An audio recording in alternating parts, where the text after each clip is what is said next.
नमस्कार.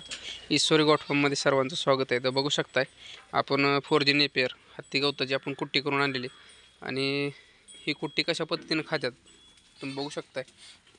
आपल्या गावरान आणि शिरोई जातीच्या शेळ्या आहेत बघू शकताय.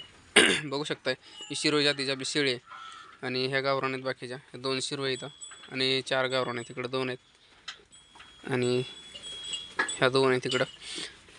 तर अतिशय आवडीनं खात्यात. ह्यांना आता सकाळी सोयाबीनचं बुसकट बघू शकताय थोडंसं राहिलेलं आपण बाहेर काढलं. सोयाबीनचं बुसकट मारवेल गवत टाकलं होतं. आता हे तिसऱ्या टायमाचं खाद्य दुपार झालेले आणि सकाळी एक वेळेस आपण ह्यांना खुराक देतो. खुराकामध्ये मक्का गहू मिक्स देतो. आता ही जी गवत आहे ह्या गवतामध्ये आपण ज्यावेळेस कुट्टी करतो त्या कुट्टीमध्ये थोडंफार मीठ टाकतो, म्हणजे शेळ्या आणखीन आवडीने खातात. आता ह्या गवताला आपण थोडंफार मीठ टाकलेलं आहे बघू शकताय. शेळ्या एकदम आवडीनं खातात. ह्याही 2 तशाच खात्यात आहे इकडे बघू शकताय. तर मला सांगण्याचा उद्देश हा आहे की तुम्ही जितकं चाऱ्यामध्ये नवीन नवीन चारा द्याल आणि थोडंसं लक्षपूर्वक किंवा काळजीपूर्वक मीठ वगैरे टाकून गव्हाणीमध्ये स्वच्छता जर ठेवली तर शेळ्या आवडीनं खातात आणि मग त्यांची तब्येत असू द्या किंवा वजन वाढ असू द्या, चमक असू द्या, चांगल्या पद्धतीने येते. तुम्ही बघू शकता आपली जी शिरोच्या त्या शेळ्यात किंवा हे गावरान असतील ह्यांच्या अंगावरची चमक किंवा ह्या कुठल्या प्रकारचे खराब दिसत नाहीत. ह्यांना दिवसातून आपण जवळपास 5 वेळेस चारा देतो, 5 ते 6 वेळेस चारा देतो. 2-2 तासाला म्हणलं तरी आपण चारा देतो. सकाळी आपण जवळपास 6-6:30 ते 7च्या आसपास आपण ह्यांना खुराक देतो. कारण जसं सकाळी हे आपण छोटंसं आपलं जे शेड आहे हे साफ केल्याच्या नंतर सकाळी उठल्यानंतर झाडलोट करून ह्यांना ह्या गव्हाणीमध्ये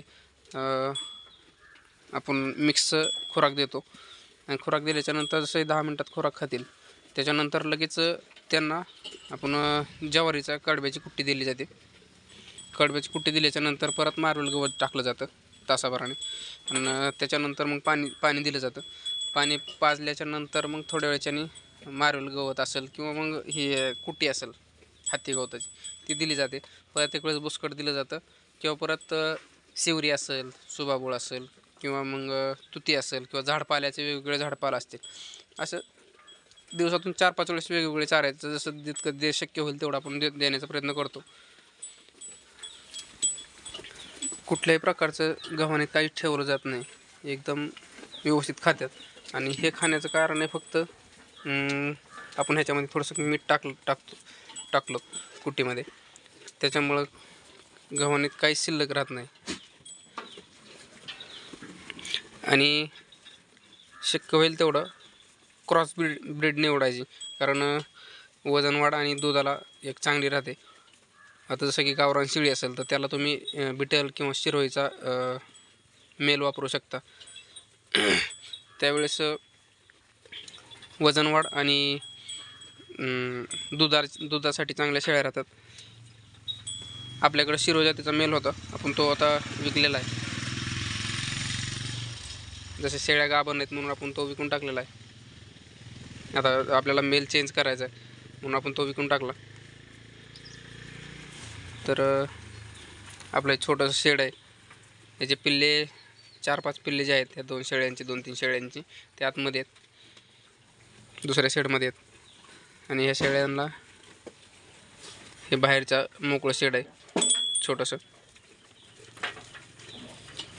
तरी आपलं शेळीपालन कसं वाटलं कमेंट करून नक्की कळवा आणि आपल्या चॅनलवर नवीन असाल तर चॅनल सबस्क्राईब करून बेल आयकॉन नक्की क्लिक करा, जेणेकरून असे नवीन व्हिडिओ तुम्हाला पाहायला मिळतील. तर परत सर्वांचे धन्यवाद. राम राम.